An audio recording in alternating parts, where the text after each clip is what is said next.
Over the last 12 months, we've been working with teachers and anti-racist practitioners and university academics to create an event advancing the decolonisation of the local curriculum, but creating lesson plans that are embedded with academic research. Welcome everyone. This event is to give us all space to spend time together, to meet and to build partnerships and to share knowledge and experience. We are here to try and change the narrative about the curriculum and to ensure that we are representing lots of different voices and different communities. I've been involved from the beginning, looking at how we can decolonise aspects of the history curriculum. This event is the culmination of a year's pilot project, and we hope that this will lay the foundations to build on and scale up.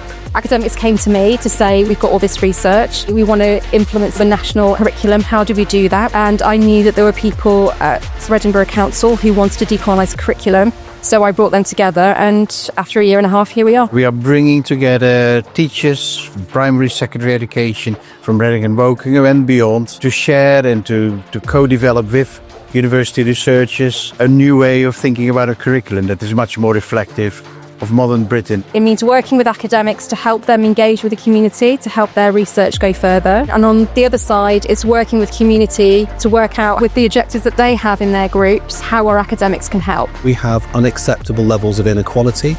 We have issues about systemic prejudice and racism in our education system which need to be resolved. Some of the issues that they're facing are a lack of representation, not being able to see themselves within the curriculum. I've gone to a school where the majority of students are from global majority backgrounds and still been taught lessons that miss out huge chunks of history. That means young people don't feel like they can engage with the curriculum. We see a pipeline of exclusions. People don't realise the small ways in which some people cannot engage with the systems they have. We need a curriculum which works for everyone. It's an area that schools would like more support with, and some of them are feeling it's quite an overwhelming task and they're not sure where to start. This is a conversation that needs to happen in a safe space and talk about how we can be innovative, how we teach in schools. I think there are growing numbers of people, perhaps because the country is becoming so diverse, who understand the need for this kind of work. And I think teachers have a hugely important role to play.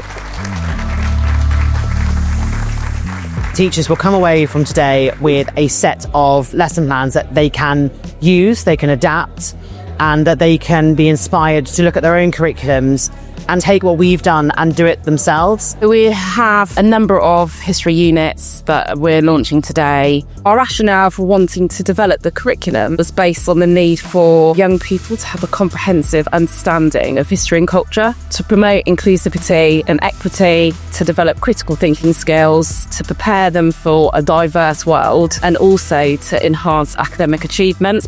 I've been working with academics to create lesson plans across the primary curriculum, so from EYFS all the way up to Key Stage 2. As practitioners, we are not quite sure what to do and how we can change things.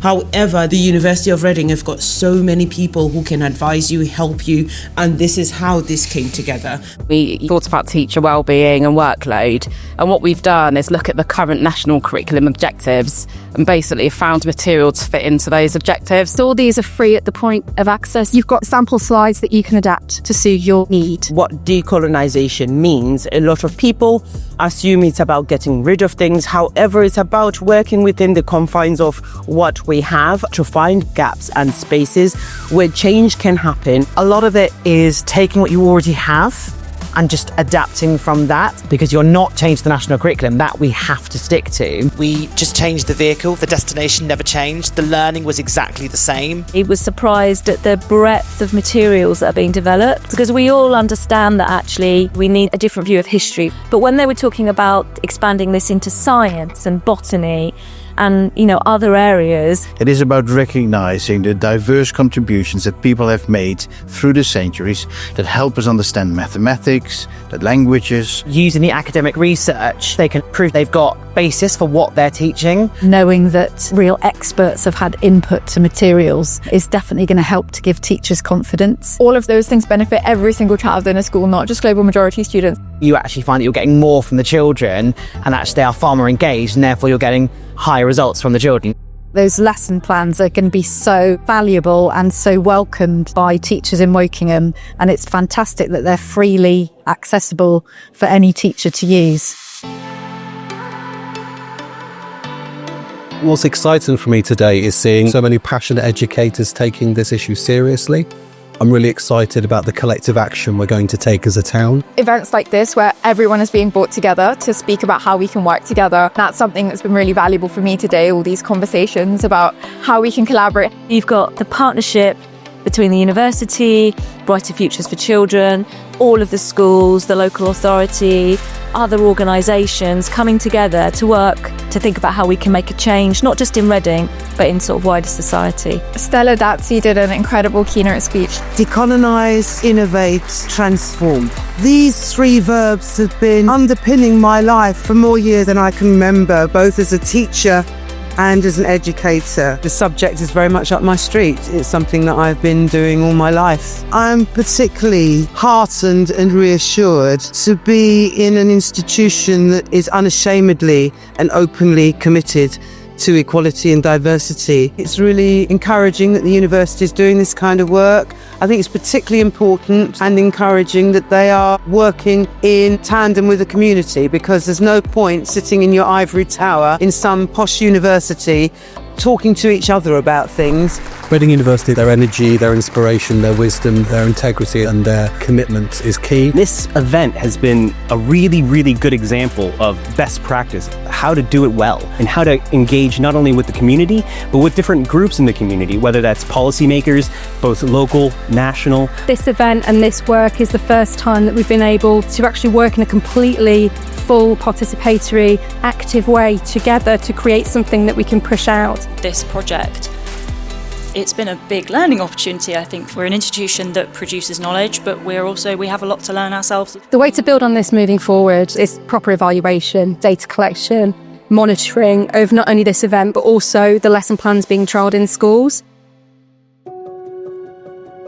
It's easy to be daunted by the challenge. This is daunting. There's been years and years of social injustice, and it's going to take years and years of work to undo that. All too often we don't listen to people with lived experiences in this space. We need to have hope that we will be able to make change. Hope is believing in the wonderful right up until the end credits, because this is a long film called life. So pack some popcorn and pack plenty of hope in your purse, pockets, palm, share it with everything you touch and watch them smile with a full heart. Hope will bury itself in a bookmark. Conversations have started. Lots of people are now invested and engaging in trying to change the curriculum to represent the multicultural society that we live in Britain.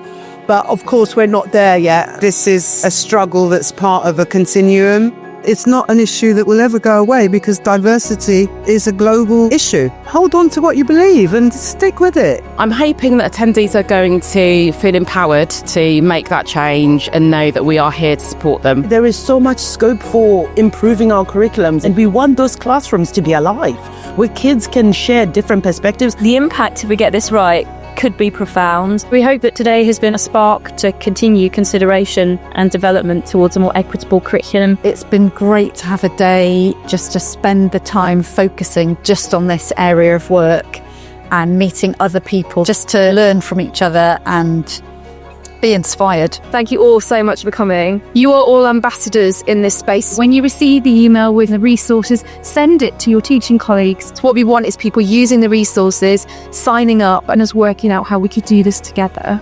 She's really sorry she can't be here today. Just before you go, just take some time, please, to read and reflect on these next words we're going to put on the screen, shared with you by Baroness Doreen Lawrence.